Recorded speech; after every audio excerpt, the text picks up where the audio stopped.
që të bie në sy fort është në momente të varrimit.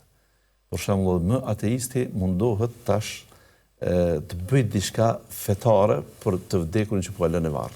Sikur e di tash nuk është thjesht një trup, një materie që u la këtu dhe kjo tashmë nuk ka përgjegjësi. Pra vdekja nuk është shuarje.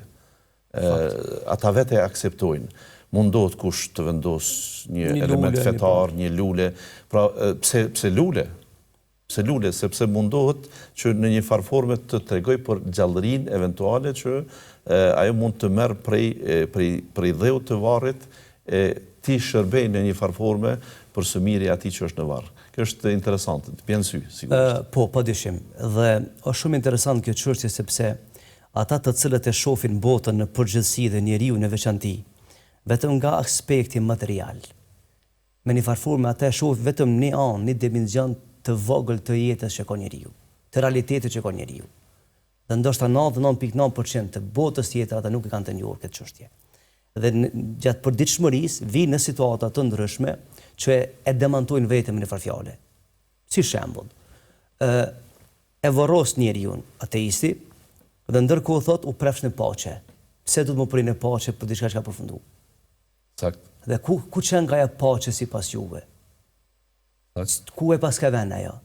Ti po e shef trupin fizik. Si është e mundën në paqe në dhe?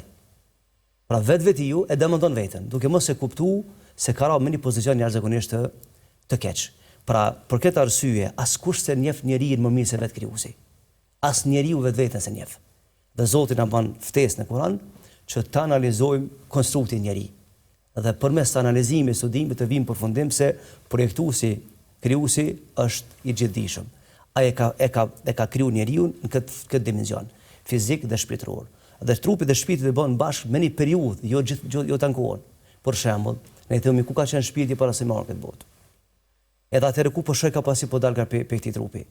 Pra thjesht ateizmi, edhe pse nuk është shkencë, nuk është thjesht është një mendje e limituar, e cila e shef botën nga një kënd vështrim begi mbrapsht, i limituar, dhe nuk është diçka e studiuar, megjithatë atë demantojnë veten ka cilën sepse nëse ka përfunduar diçka me anën fizike, atëherë ku është aspekti moral i njeriu të vujtja.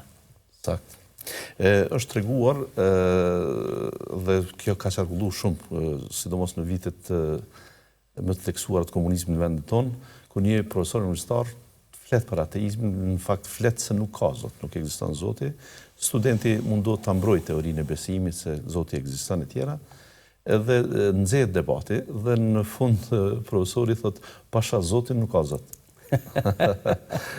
Pra dëshiron të dokumentoj me betim në çfarë. Fakt.